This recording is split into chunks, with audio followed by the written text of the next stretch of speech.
Hi, I'm Katie.albee. I'm a real estate agent in Boulder, Colorado. This is the first video in a 5-part series about getting ready to buy a home. This video will be especially useful if you're a first-time home buyer or you're feeling pretty overwhelmed about the home buying process. Today's video is some tips on how to determine whether or not you're ready to buy a home.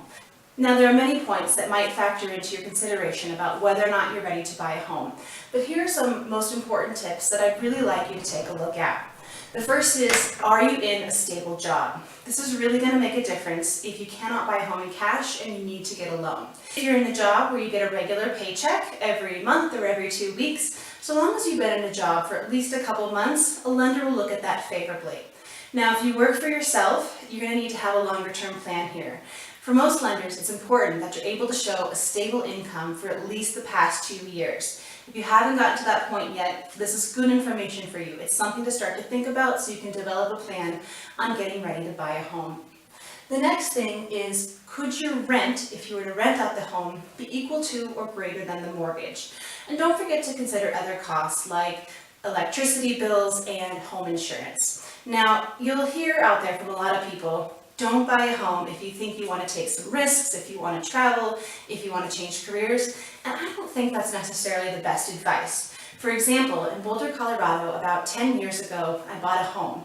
And since then, I've taken a number of career risks and taken time out to travel. And during that time, I was able to rent my home and easily cover the mortgage. Now, why that's really important is, in the past 10 years, my home has doubled in value.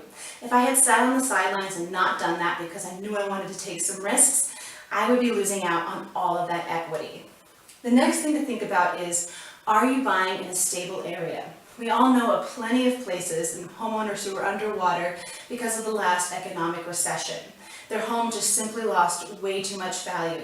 In Boulder, Colorado, and in other places around the country, that wasn't necessarily the case. What was different about Boulder is we have a diverse economy here, a really nice quality of life, a positive influx of people moving in every year versus people moving out, and there are a lot of good solid loans here. And then finally, supply and demand. That's always a big factor. In Boulder, there's nowhere else to build, so it's desirable and people want to be here, and the prices keep rising. Consider if you're buying in a stable area, and that can really help you weather economic storms. Next, are you looking for some insulation from rent? Unfortunately, I know a number of people who have said, I want to be free, I don't want to buy, and meanwhile, they love living in Boulder, but they can't live here anymore. Rent has just gotten too expensive. And me, meanwhile, it hasn't made a difference because I've owned a home, and it's even been great when I rented out my home because the rent keeps increasing. And then finally, are you ready to build a financial future? Owning a home can be great if you buy it in the right area and you're in it for the long run. You can build a lot of equity. So these are some initial points to consider when you're trying to decide whether or not you're ready to buy a home.